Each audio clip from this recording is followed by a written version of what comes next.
तमाम स्टूडेंट्स, उम्मीद है सब बच्चे बखैरियत होंगे। मेरे बच्चे, ये हमारा टेस्ट था एटॉमिक स्ट्रक्चर का। अच्छा टॉपिक था, मैंने इसका आपको पहले डाटा शेयर किया, लेक्चर शेयर किया। अब इसका टेस्ट था तो बच्चे कहते हैं हमें सर इसकी रिकॉर्डिंग शेयर कर दें। डिस्कशन की बजाय हम एक एक सवाल पूछेंगे तो बेटर यही है कि हम इसकी रिकॉर्डिंग शेयर कर दें। तो बेटे मैंने एक बात ऑब्जर्व की वो अब तक यही है कि आप लोग जो हैं बेसिक कॉन्सेप्ट में बहुत वीक हैं। आई डोंट नो वाई, लेकिन आप लोग काफ़ी ज़्यादा जो है ये इन बातों को फील करते हैं कि इवन आप लोग बीएस हैं, कम से कम एमएस लोग भी हैं, कुछ लोग पीएचडी स्कॉलर भी होंगे, बट बेसिक्स में आप लोग मार खा जाते हैं। और पीपीएससी हो, एफपीएससी हो या कोई भी कमीशन हो, वहाँ बेसिक क्वेश्चन ज़रूर आते हैं और वही आपके पास डिसाइडिंग फैक्टर होते हैं। और वो ट्रिकी क्वेश्चंस होते हैं और स्टूडेंट्स उसमें हमेशा मार खा जाते हैं, समझ नहीं आती इसमें बोलना क्या है, करना क्या है, क्वेश्चन क्या था। इसलिए हम बच्चों को हमेशा जब केमिस्ट्री रिवाइज करवाते हैं पूरी, तो हम बेसिक ज़रूर चीज़ें ऐड करते हैं ताकि बच्चा जो है बेसिक में कम से कम मास्टर हो। बाकी जो अपर लेवल हैं, स्पेक्ट्रोस्कोपी है, क्रोमेटोग्राफी है, गुड लेवल ऑफ बायोकेमिस्ट्री है, good level of polymer chemistry है, क्रोमेटोग्राफी है, इवन आपके जो और जो फर्दर टॉपिक्स हैं, आर्गोमेटेलिक्स हैं, उसके बाद हमारे पास रेट्रोकेमिस्ट्री है, देन हमारे पास जो है मॉडर्न मटेरियल्स हैं। ये चीज़ें तो बच्चे करते ही हैं, बट जो बेसिक्स हैं वो करने बहुत ज़रूरी हैं। तो ये हमारा टॉपिक एटॉमिक स्ट्रक्चर का था। इसमें हमारा फर्स्ट एमसीक्यू देखिएगा, the nature of cathode rays depends upon. मेरे बेटे, जो cathode rays and their actual electrons and they don't depend upon any nature of gas or anything. They are independent of any nature of gas or other things. So हमारा answer क्या आएगा? None of these आएगा। अगर इसी जगह पे हमारे पास लिखा होता the nature of positive raise, तो हम कहते हैं उसका ताल्लुक हमारे पास नेचर ऑफ गैस पे डिपेंड करता है। ठीक है। तो अगर एनोड लाइक हमारे पॉजिटिव रेज होती हैं कि जिनका नाम कैनाल रेज भी है, जिनका नाम प्रोटॉन भी है, तो हमारा जवाब उसमें डिफरेंट आता। बट यहाँ पे जो हमारे गैस इनक्लोज्ड है, ये हमारा आंसर फॉर पॉजिटिव रेज तो होगा ओके, बट यहाँ पे हमारा आंसर नन ऑफ दीज होगा। The wave number of light emitted at 2 × 10⁶ metre inverse is wavelength is. मेरे बच्चे, lambda and wave number both are inversely proportional. Okay. अब हमारा वेव नंबर क्या है? वी डैश हम कहते हैं। ठीक है। वो हमारे पास क्या है जी? वो हमारे पास है 2 × 10⁻⁶ मीटर इनवर्स है। हम जब इसको 1/, 2 × 10⁶ करें, हमारा जवाब क्या आएगा? 500 नैनोमीटर हमारा जवाब आ जाएगा अल्फा। फिर सुनिए हमारा क्या है कि जो हमारे पास वेव नंबर वो असल में किसका इन्वर्स है? वो वेवलेंथ का इन्वर्स होता है। The continuous spectrum is due to. बच्चे, हमारे पास स्पेक्ट्रम जहां भी होता है वो कभी भी इंडिविजुअल उसमें एटम कुछ नहीं करते, हमेशा बल्क ऑफ एटम उसमें सारा काम करते हैं। एक हमारा जो एटम है उसका स्पेक्ट्रम आमतौर पर जो है वो हम मेजर नहीं कर पाते, बिकॉज ये हमारा कलेक्टिव एफर्ट होती है, चाहे वो कंटिन्यूस स्पेक्ट्रम हो या हमारे पास जो है वो डिसकंटिन्यूस स्पेक्ट्रम हो, चाहे वो एटॉमिक अब्जॉर्प्शन हो, एटॉमिक एमिशन हो। सिंगल जो हमारा एटम है वो कभी भी इसमें कुछ नहीं कर सकता। नेक्स्ट देखिएगा हमारे पास अगला जो एमसीक्यू है जी, which is correct for hydrogen atom. देखिए बच्चे, इसमें हाइड्रोजन एटम के असल में कहा गया है कि एच नेगेटिव, असल में आयन वर्ड था ना कि एटम था। Which correct for hydrogen ion, negative ion. ठीक है। जो हाइड्रोजन है वो उसमें 1s1 होता है। जब वो एक इलेक्ट्रॉन गेन करेगा, उसमें नेगेटिव चार्ज आएगा, वो बन जाएगा 2 इलेक्ट्रॉन। और उसमें एक इलेक्ट्रॉन पहले से मौजूद था, एक इलेक्ट्रॉन और हुआ, इलेक्ट्रॉन बन गए 2। हमारा जवाब क्या आएगा? अल्फा। इसमें देखिए बी लिखा है इट पोजेस 2p, बेटे इसमें 1s होता है। चार लिखे इट पोजेस 2s, मैंने पहले बोला ये 1s 2s वाली बात ही कोई नहीं। इट हैज ऑर्बिट, तो बेटे ऑर्बिट सब में होता है, उसमें कोई मसला नहीं है कोई भी।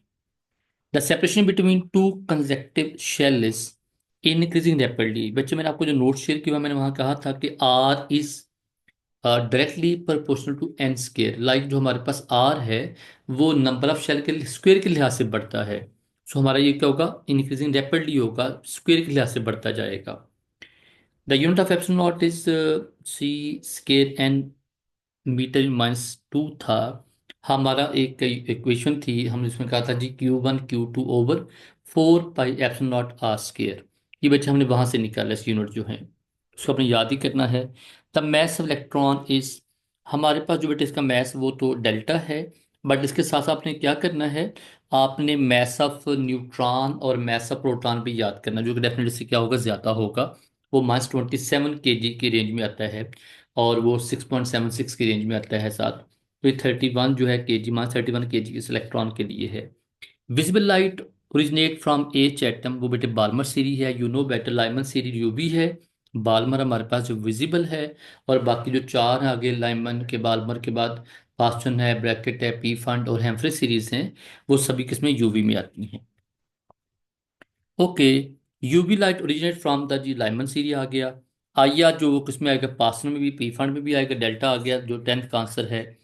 Hydrogen alpha, hydrogen beta line belongs to Balmer series. बच्चे अल्फा और बीटा असल में हमारे पास ये ट्रांजिशन सीरीज हैं, जिनका ताल्लुक किससे है? जब हमारा इलेक्ट्रॉन एक्साइट और डी एक्साइट होता है तो हमारा वो बाल्मर सीरीज में आता है। हाइड्रोजन अल्फा और हाइड्रोजन बीटा दोनों में जो है। Limiting line of Balmer series in UV in lies in the UV region. ये बेटे मैंने जो आपको डिस्कशन शेयर की थी टॉपिक, उसमें मैंने बड़े अच्छे तरीके से समझाया था। मैंने कहा था कि लिमिटिंग लाइन जो हमारे पास है बाल्मर सीरीज यूवी का, मतलब है कि उसकी जो अपर लाइन वो कौन सी है, वो क्योंकि लाइमन सीरीज है, और लाइमन सीरीज में कौन है, वो हमारा यूवी रीजन है, डेट्स वाई। अगर हम बाल्मर सीरीज जो है जो नीचे हमारे पास जो इस बाल्मर से नीचे हमारे पास लाइमन बाल्मर, फिर आगे जो पासन सीरीज है, तो पासन जो है वो हमारे पास उसकी लिमिटेड लेंथ क्या होगी, वो असल में विजिबल होगी। लाइक जो हमारे पास नीचे वाला जो हमारा एक सीरीज है, उसे लिमिटेड लेंथ क्या होती है, अपर वाले की जो एक बॉटम होती है वो उसकी होती है, ठीक है।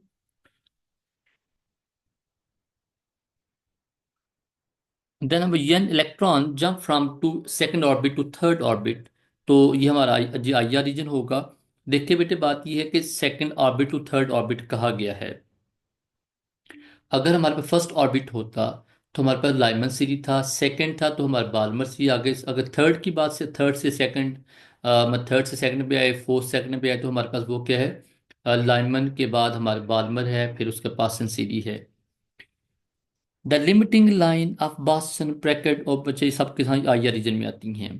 के B of X ray associated with the transition from M to K. मेरे बच्चे अब हमारे पास एम क्या है, आपको पता है, KLMN, ठीक है। ये हमारे पास क्या है, first second third fourth shell हैं। तो कहते हैं जो KB है, ये असल में क्या है, इलेक्ट्रॉन हमारे कहाँ से आ रहे हैं, KLM, M से K पे आ रहे हैं। Mostly law can be written as V is A Z - V। बच्चे इसको ऐसे लिख लें, आप जो V के ऊपर अंडर रूट है उसको आप ख़त्म करके A जो है वो Z का स्क्वायर भी कर सकते हैं। What was the law, V is directly proportional to Z square. जब हमने वो प्रोपोर्शनलिटी साइन खत्म, तो हमने A और B दोनों कांस्टेंट ले आए थे, हमारा आंसर बीटा आएगा। Bohr atomic model suited to only hydrogen like atom, you can say that single electron system, ठीक है, चार्ली। या इसमें हमारा चार्ली आ गया, या हम इसमें हीलियम प्लस जो है वो 3 हो सकता है, सॉरी हीलियम +2 हो सकता है। हमारे पास ये बेरिलियम +3 हो सकता है। लाइक इसमें इलेक्ट्रॉन एक चाहिए होता है। Which one of following is not property of neutron? They are highly penetrating particle, okay.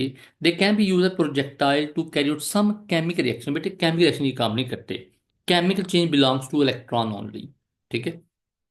बाकी बीटा भी ठीक है, डेल्टा भी ठीक है। Which is following is incorrect? Charge of proton जी, बेटे प्लस है तो ठीक है। इलेक्ट्रॉन का मैस ओके है। मैस ऑफ न्यूट्रॉन 1.6726 था, अभी ऊपर बात हुई थी बेटे, वो भी ठीक है।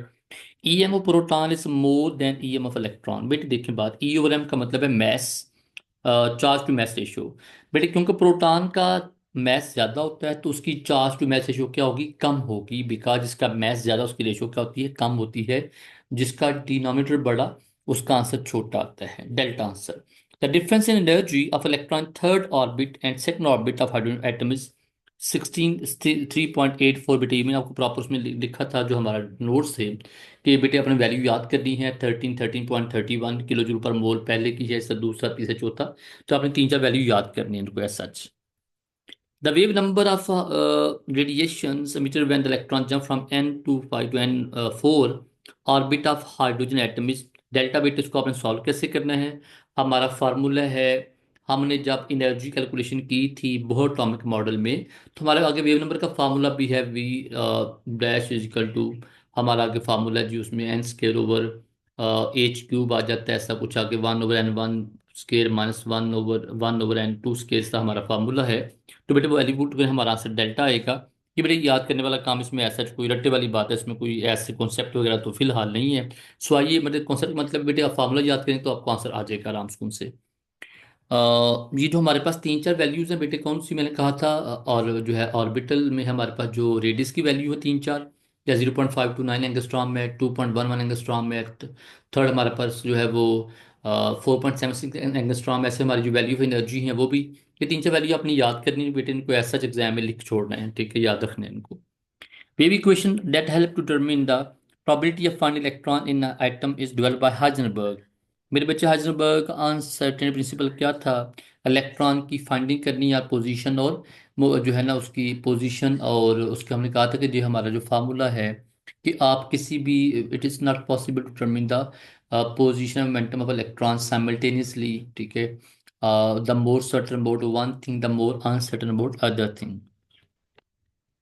In Chadwick experiment for the discovery of neutron, the stream of alpha particle have been produced from। मेरे बच्चे देखिए, बच्चे चैडविक ने क्या किया था, न्यूट्रॉन डिस्कवर किया था। उसमें जो हमारे पास आए थे वो, मैं अक्सर एमसीक्यू चेंज भी करता हूँ बाजूकात। हमारे जो पार्टिकल्स में किसमें आए थे, वो आए थे पोलोनियम से आए थे, यहीं के लिखा होगा बेटा पोलोनियम, जो मेरा ख्याल है। यस बीटा देखिएगा। पेट्रोलियम असल में किसका मेंबर है? Oxygen, sulphur, selenium, tellurium, polonium, ये हमारा 6A का मेंबर है। और ये रेडियो एक्टिव है, जो अल्फा पार्टिकल देगा, जो अल्फा पार्टिकल बाद में स्ट्राइक करेंगे किसके साथ, नाइट्रोजन 7 के साथ, तो हमारे पास क्या बनेगा, बोरान, और साथ साथ जो उसमें न्यूट्रॉन वगैरह निकल आएंगे। विच of following is true about fast neutron? देखिए कहते हैं हमारे पास जो फास्ट न्यूट्रॉन जो है, इसके मतलब जो है कहते हैं कौन सी बात जो है वो सच्ची है। देखिए बेटे बात ये है, हमारे जो फास्ट न्यूट्रॉन है, फास्ट न्यूट्रॉन में हम कहते हैं कि जी फास्ट न्यूट्रॉन में दो तीन काम बड़े बड़े करते हैं, जैसा कि हम बेटे कहते हैं नंबर वन, इसमें हमारा बेटे मेजर काम क्या है, एनर्जी ज़्यादा होती है 1.2 मेगा इलेक्ट्रॉन वोल्ट से। बेटे electron volt mega electron volt, इसको एम कर लीजिएगा अल्फा में। उसके बाद ये है कि बच्चे इसमें जो हमारे पास चार्ली है वो भी गलत है, लेकिन बेटे डेल्टा इसका बिल्कुल ठीक है, 1.2 मेगा इलेक्ट्रॉन वोल्ट होगा, हमारा आंसर डेल्टा आएगा। और जो स्लो न्यूट्रॉन है उनकी एनर्जी क्या होगी, 1.2 इलेक्ट्रॉन वोल्ट से कम होगी। The smallest charge on droplet as calculated by the Millikan, वो क्या चार्ली था? बिकॉज जो बेटे इलेक्ट्रॉन पे चार्ज होता है 1.6 10 के पावर माइनस 19 कूलम होता है, मॉडर्न के लिहाज से 1.59 बिल्कुल उसके करीब करीब ही है चार्ली। तो मोलिकुलर ड्रॉप मेथड हमारा एक ड्रॉप मेथड था, जिसने क्या किया था, for the first time charge to message show निकाली थी इलेक्ट्रॉन के ऊपर, ये बड़ा अच्छा जैसे कहते हैं ये काम था। The value of vacuum permittivity constant मेरे ऊपर बात हुई थी, वही आंसर है डेल्टा। यूनिट देख लीजिए, वही बड़ी यूनिट ऊपर बात हुई थी, तो बात सेम ही है। बस में जूल यूनिवर्स वहाँ न्यूट्रन मीटर लिखा हुआ था, बात एक ही है। Rutherford model of an atom failed because, बेटे क्या कहा था डिस्कशन में चैप्टर की, कि हमारे पास ये असल में स्टेबिलिटी ऑफ एटम की तरह बात नहीं, बेटे एटम की तरह बात क्यों नहीं करता, कि वो उसने कहा था रदरफोर्ड ने कि हमारा जो इलेक्ट्रॉन है that revolve around the nucleus, बेटे बहुत तेजी से घूमता है और एनर्जी मसलसल लूज करता है। तो अगर मसलसल एनर्जी लूज करने का मतलब वो कहाँ जाकर फॉल करेगा, वो तो इलेक्ट्रॉन के अंदर जाकर फॉल करे, उसमें जाकर न्यूक्लियस में फॉल करेगा, हमारा एटम ब्रेक हो जाएगा, टूट जाएगा। So beta. अल्फा लिखा था atom did not have a nucleus electron, बेटे ये बात ही नहीं है इसमें कोई करने वाली। इसमें क्या जी, प्रोटॉन न्यूट्रॉन में अट्रैक्शन की बात, बेटे वो बात उसने नहीं की थी। No space between nucleus and electron, इसके मतलब भी उसने बात नहीं, उसने कहा था स्पेस अच्छी खासी होती है। The line of hydro spectrum having wave number 2.43 10 के पास बिलोंग्स टू लाइमन, बेटे अगेन वही बात, रट्टे वाला काम है, याद करना है इसको।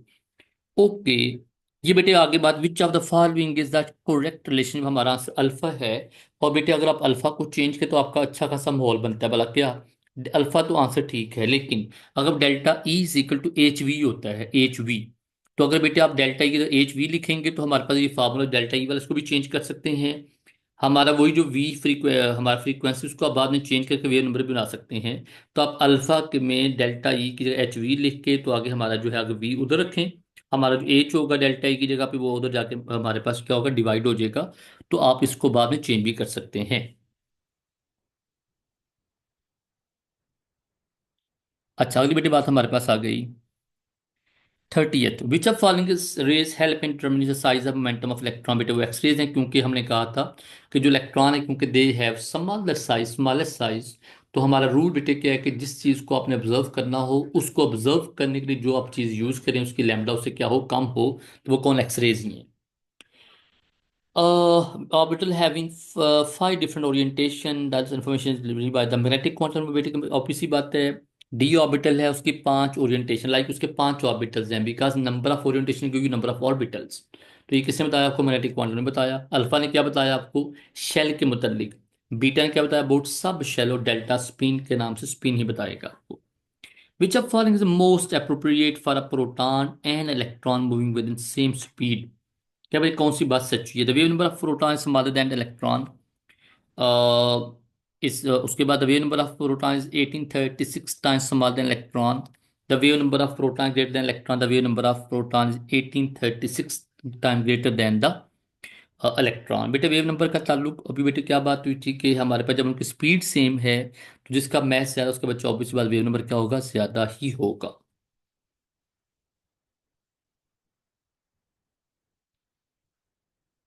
Which of following is most appropriate for alpha particle and electron moving with same speed?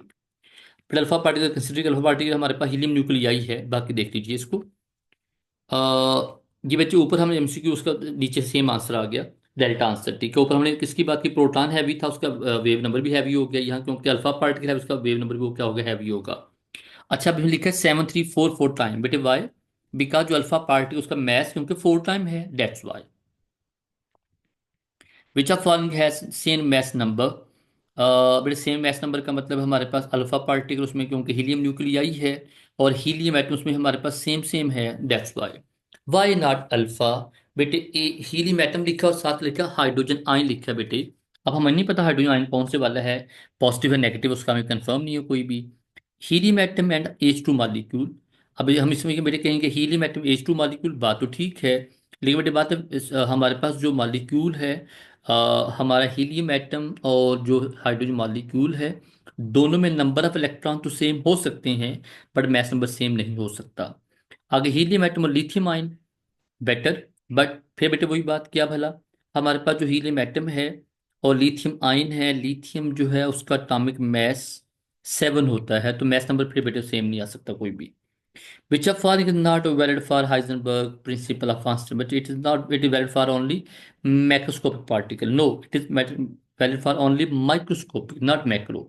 वजह बेटे क्या है कि हमारे पास जो मैक्रो हैं उन पे तो हमारे पास आप उनकी पोजीशन बता सकते हैं, उनको मेंटेन बता सकते हैं। जो मैक्रोस्कोपिक पार्टी हैं, जो मतलब लाइक हमारे एक हमारा स्टोन है, उस स्टोन को फेंक रहे हैं तो हमें पता चल जाता है स्टोन के फेंकने के दौरान उसकी मोमेंटम के, उसकी वेलोसिटी सब पता चल जाता है। लेकिन आपके पास जो एक microscope particle, electron, proton, neutron, उसके अंदर की बात नहीं पता चलती। How did the two American scientist prove wave number of electron? बच्चे ये हमारे पास प्रॉपर नेम इन दोनों के मेंशन्ड हैं और मैंने नोट्स में प्रॉपर मेंशन भी किया था कि उन्होंने क्या किया था, डिफ्रैक्शन ऑफ इलेक्ट्रॉन वेव देखा था उसको।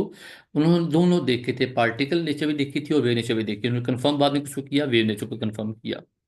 उन्होंने इसको मतलब प्रॉपर इसका एक स्पेक्ट्रम लिया, उससे हमें कंफर्म हुआ। If there are two electron in orbit it what is most suitable for them? कि बच्चे अगर दो इलेक्ट्रॉन है किसी ऑर्बिट में, तो कहा था कि no two electron can have a same set of four quantum number. किसके वैल्यू, किसका हमारे पास एक स्टेटमेंट, वो हमारे Heisenberg sorry Pauli exclusion principle का ये हमारे पास जो है ना ये स्टेटमेंट है। तो जो अगर हमारे पास एक इलेक्ट्रॉन जो है, दो इलेक्ट्रॉन ऑर्बिट में अंदर मौजूद हैं, तो उनके तीन जो हमारे क्वांटम नंबर सेम हो सकते हैं, चौथा हमारा क्या होगा? डिफरेंट होगा, स्पिन वाला। One must have clock, other must have anti-clockwise spin. What is correct representation of quantum number of electron in last s subshell? मेरे बच्चे एस सबशेल उसमें तक हम किसको समझते होते हैं आमतौर पे? 7s को। ठीक है, तो 7s का मतलब ये कि हमारे पास 7s है, तो 7 का मतलब क्या है? n7 है, उसका जो एजीमुथल क्वांटम है वो, क्योंकि s है तो l जीरो होगा, m भी जीरो होगा, और हमारा स्पिन आगे क्या होगा? क्लॉकवाइज होगी। बच्चे why not alpha, first cell की बात कर रहे हैं, वाई नॉट बीटा, फिर first cell, why not delta? उसने लिखा है भी डेल्टा में, उसने लिखा स्पिन लिखी है नेगेटिव हाफ स्पिन लिखी है, जो कि मुमकिन नहीं। जब आप किसी एक इलेक्ट्रॉन के मतलब की बात करते हो, you always talk about positive spin, ना कि negative spin. What is correct representation of quantum number of electron last electron F atom? मेरे बच्चे एफ एटम क्या है देखें जरा। 1s2 2s2 2p5, तो 2p5 में 2px2 2py2 और 2pz1 है, तो एक इलेक्ट्रॉन, तो एक इलेक्ट्रॉन मतलब क्या होगा? अल्फा। लाइक उसका हमारा शेल नंबर 2 है, सब शेल नंबर वो हमारा क्योंकि एल है तो उसका एजीमुथल क्वांटम नंबर 1 होगा, एम भी हमारा 1 होगा, और बाकी उसका स्पिन एक होगी।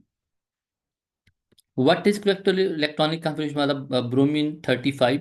बट 35 का मतलब इलेक्ट्रॉन 35 हैं, तो 35 का मतलब क्या हुआ, आर्गन 18 कर लें, 4s2 कर लें, 20 हो गए, 10 डी के हो गए, और उसके बाद 5 किसके हो गए, पी 35 इलेक्ट्रॉन पूरे हो गए। हुआ नॉट अल्फा, बेटे क्रिप्टॉन तो 30 आपको पता है 6 होता है, तो इलेक्ट्रॉन बढ़ गए उसके बाद। ये हमारा जो अल्फा है वो तो पता है इसमें किसका है, ये हमारे पास लिथियम सोडियम पोटासियम और बीडियम के असल में हमारा आता है अल्फा जो है। जो बीटा है ये भी इलेक्ट्रॉन ज्यादा है, ये तो इलेक्ट्रॉन हमारे हो गए हैं कितने वाला, 36 और 2 38 48, और 53 हो गए हैं। और it belongs to I think bromine के बाद आयोडीन के मतलब वो शक पड़ रहा है, ठीक है। अगर डेल्टा देखिएगा, आर्गान 4s2 3 9 4p5, ये इलेक्ट्रॉन एक कम है, तो ये इसमें किसकी बात, 34 की बात कर रहे हैं। And 34 belongs to oxygen sulphur selenium, ठीक है, delta. Which are following pair are isoelectronic, but isoelectronic having same number of electron. Why not alpha? Nitrogen electron 7 थे, 9 हुए, ऑक्सीजन इलेक्ट्रॉन 8 थे, एक इलेक्ट्रॉन लिया 9 हुए, एफ के इलेक्ट्रॉन 9 थे 10 हो गए, क्योंकि इलेक्ट्रॉन लिया तो इलेक्ट्रॉन सेम नहीं है। Why not beat, why beta, an electron 7 थे 2 लिए 9, ओ 8 थे 1 लिया 9, एफ के थे 9, तो बच्चे हमारा ये आंसर है, बाकी आप चेक कर लीजिए। What the location of Fe 26, its electronic configuration is 1s2 2s2 2p6 3s2 3p6 4s2 3d6। Electron 26 हैं, तो बेटे ये असल में किसका ताल्लुक है, क्योंकि हमारे पास देखिएगा 4s2 आ चुका है, तो 4s2 का मतलब क्या है, हमारा पीरियड नंबर 4 है, क्योंकि शेल नंबर इज कॉल्ड है पीरियड नंबर। और उसके बाद हमारा ग्रुप नंबर इसमें 8p है, और पीरियड नंबर 4 है, और हमारा डी ब्लॉक एलिमेंट है, वाई डी, विकास में इलेक्ट्रॉन जो है वो डी में अभी मुकम्मल नहीं हुए। अब देखिए बेटे, मुझे पीरियड नंबर 4 का कैसे पता लगा, कि भाई जब इसमें हमारे पास शेल नंबर 4s2 आ गया, सब शेल, तो इसका मतलब हमारा 4s2 की बात ही हो रही है। What location of the krypton 36 if electron configuration is 1s2। बेटे क्रिप्टॉन 30 से मतलब क्या है जी, इसमें हमारे पास जो है क्रिप्टॉन जो है, क्योंकि p6 है, तो p6 का मतलब है इसका आउटर मोस्ट शेल मुकम्मल है जी, ठीक है। D10 है वो भी मुकम्मल है, तो p6 का मतलब है इसमें आउटर मोस्ट शेल मुकम्मल है। Like we talking about the noble gases, तो वो कौन है, ग्रुप नंबर हमारा 8 है, पी नंबर हमारा 4 है, और पी ब्लॉक एलिमेंट्स हैं, जिसमें हम किसकी बात करते हैं, हमारी नोबल गैसेस की बात करते हैं, ठीक है। नेक्स्ट वीडियो देखिए उसके बाद जी। Spin quad number was introduce to explain the, बेटे ऑब्वियसली बात है, इसका ताल्लुक किससे है जी, स्पिन बताने से। तो हम बेटे इसमें एक बात सिंपल ये कहते हैं कि ये रोटेशन इलेक्ट्रॉन को तरह की बात करेगा, पाली एक्स की तरह बात करेगा, double of each line spectrum की बात करेगा, तो हमारा बेटा आंसर क्या होगा, सब कुछ ठीक है, डेल्टा आएगा, बिकॉज पार्ली एक्सक्लूजन का मतलब क्या है कि no two electron can have same set of 4 quantum number, वो भी ठीक है। इलेक्ट्रॉन रोटेशन की बात भी ठीक है। डबलेट ऑफ ईच लाइन, जब हमारे पास ए स्पेक्ट्रम करते हैं उसमें इलेक्ट्रॉन डबल एक लेयर आती है, वो भी हमारे पास किस में आती है, इसी की वजह से आती है, क्योंकि हमारे स्पिन दो होती हैं। Probability find electron between two orbital is 95% नहीं बल्कि जीरो होती है, बिकॉज कहे बिटवीन टू ऑर्बिट, तो बेटे वहां पे हमारे पास नोडल प्लेन होती है, नोडल प्लेन का मतलब है वहां पे नोड है जहां इलेक्ट्रॉन पाए जाने के चांसेस जीरो होते हैं। बट अगर what is orbital where chance find electron 95%, तो अगर ऑर्बिटल की बात करें तो 95% आंसर आता। अब किसकी बात हो रही है, बिटवीन टू ऑर्बिट, तो हमारा आंसर जीरो आएगा। लो बच्चे, अगला हमारा एमसीक्यू सेम आ गया, the space between two orbitals term that's nodal plane या नोड इसे कहते हैं, ठीक है, alpha. What is correct order of probability of find electron 1s is more than 2s 2p। देखिए बेटे, जितना हमारे पास क्लोजेस्ट टू जाएंगे ना आप न्यूक्लियस के, उधर इलेक्ट्रॉन के पाए जाने के चांसेस क्या होंगे, बढ़ते जाएंगे। जितना अवे जाएंगे हमारे पास शेल नंबर बढ़ता जाएगा, शेल कोर साइज बढ़ता जाएगा, इलेक्ट्रॉन के पाए जाने के चांसेस हमारे कम से कम होते जाएंगे। ओह बच्चे, थोड़े से एमसीक्यू और हैं, लेकिन इसको देखिए, बड़ा डिटेल एमसीक्यू थे सारे, मैंने कोशिश की है कि सबको डिस्कस करने की, इसको अच्छे से देखिएगा। The N plus L value for 4f, मेरे बेटे एन वैल्यू जो 4 5 6 7 लिखा था वो एन वैल्यू थी। एल के लिए आपको पता है कि हमारे एल वैल्यू एस फॉर 0 होती है, पी के लिए 1 होती है, डी के लिए 2 और एफ के लिए 3। तो अब जमा कर लें कि 4f 4 जमा 3 7 होगा, 5 जमा 2 7 होगा, 6p 6 जमा 1 7 होगा, 7 जमा 0 7 होगा। तो बेटे इसमें अब हमारे प्रोबेबिलिटी फाइंड इलेक्ट्रॉन क्या होगा, वही अभी बात हुई, 4f 5d 6p 7s Y 4f, क्योंकि इसमें n छोटा है, जितना बेटे n छोटा होता है इलेक्ट्रॉन के पाए जाने के चांसेस क्या होंगे, मैक्सिमम, ऊपर भी हमारी बात हुई है। तो एन प्लस एल वैल्यू बेटे इसको आपको पता होना चाहिए कि एस के लिए 0 होती है, एल वैल्यू, पी के लिए 1, डी के लिए 2 और एफ के लिए 3। It is called azimuthal quantum number. The correct probability of finding electron बेटे वो क्या है हमारे पास, पी डी एफ, वही एस क्लोजेट है, फिर पी है, फिर डी फिर एफ आता है। देखो बेटे एमसीक्यू वही है लेकिन उनको घुमा फिरा के डिफरेंट तरीके से पूछा गया है जी। By obeying Hund's rule, what equivalent electronic configuration for the megan is 25? मेरे बेटे megan is 25 को पता है मतलब क्या है, आर्गन 4s2 3d5। ठीक है। तो मेरे बच्चे 3d5 का मतलब क्या है कि अब इसमें इलेक्ट्रॉन 5 होंगे अनपेयर्ड, इसलिए बेटे हमारा मैग्नेट +7 शो करती है आमतौर पे। A set of orbital with same value is called as degenerate orbital। Same value energy की वैल्यू हो बेटे, उस समय डिजेनरेट ऑर्बिटल कहते हैं। अच्छा बेटे 50 में इसका आंसर अल्फा क्यों नहीं है? भाई उसने पूछा हुन्स रूल के मुताबिक हमारे पास में क्या है, 7 इलेक्ट्रॉन शो करेगा। बेटे +7 उसकी वजह से होगा बाद में ना, आगे डेल्टा उसकी प्रॉपर्टी के मतलब कहा गया और कुछ भी नहीं है। अच्छा एमसीक्यू था, इसमें answer A B C D, बस सारे बच्चे इसमें कंफ्यूज हो सकते हैं। वहाँ उससे हमें हूंस रूल पूछा है, और हूंस रूल के ताल्लुक किससे आने पे, इलेक्ट्रॉन से हमारा आंसर बीटा आएगा, ना कोई और हमारा आंसर कोई और आएगा। ये बहुत अच्छा एमसीक्यू है। Each D orbital consider 4 lobes accept D जीस के, भी कहा डी जीस के बेटा एक ऐसी शेप उसके 2 लोब होते हैं और बीच में कॉर्डल होता है, तो हमारा आंसर अल्फा आएगा। बाकी सबके 4 4 लोब, लेकिन इसके लोब 2 होते हैं। In Millikan method of determining charge electron, the chamber हमने किसे यूज किया बच्चे, आयोनाइज एक्सरे से किया था बच्चे। मैंने पहले ऊपर बात हुई, एक्सरे हमारे पास सबसे अच्छा एक आयोनाइजिंग मटेरियल है, क्योंकि इसके जो इलेक्ट्रॉन है आयोनाइज किए वो बड़े एक तो हमारे पास उनको आयोनाइज करना आसान होता है, और 100% आयोनाइजेशन हमारे चांस होते हैं। और तीसरी बड़ी बात में एनर्जी बहुत ज्यादा होती है। M+3 ion contain 14 neutron, require configuration of neon, its mass number is 27। बेटे पता है किसकी बात कर रही है? It is talking about the बेटे बात हो रही है असल में एल्यूमिनियम की। पता मुझे कैसे पता चला? भाई न्यूट्रॉन में 14 न्यूट्रॉन है ना, तो हमारा M+3 का मतलब क्या है, जब इसने 3 इलेक्ट्रॉन लूज किए हैं, तो 3 इलेक्ट्रॉन लूज करके तो बाकी इलेक्ट्रॉन रह गए 10। तो 13 इलेक्ट्रॉन, 13 प्रोटॉन असल में किस में थे, एल्यूमिनियम में, क्योंकि 13 वाला इलेक्ट्रॉन 3 लूज के 10 आएगा ना। तो 13 प्रोटॉन 14 न्यूट्रॉन मिलकर क्या बनेगा, 27 हमारे पास न्यूक्लियर नंबर आ जाएगा अल्फा। एल्यूमिनियम की बात हो रही है। Pitch of falling is incorrect for wavelength, 105 metre universe लिखा है। उसके बाद 10⁻⁵ मीटर लिखा है, 11 मीटर लिखा है, नैनोमीटर लिखा है। तो देखिए बेटे इसमें हमारे पास जो है ये ऑप्शन, हमारे चारों ऑप्शन गलत हैं। हमारा ऑप्शन ये पूरा नहीं था, ऑप्शन ये जो है ना हमारा क्वेश्चन पूरा नहीं है, तो उसको फिलहाल स्किप कर दीजिए। Particle resemble with helium nuclei, बेटे बार बार बात हो रही है, तो अल्फा। जब हमारा हीलियम जो है वो 2 इलेक्ट्रॉन लूज करेगा, बाकी हमारे पास क्या बचेगा, He+2 अल्फा पार्टिकल बचता है।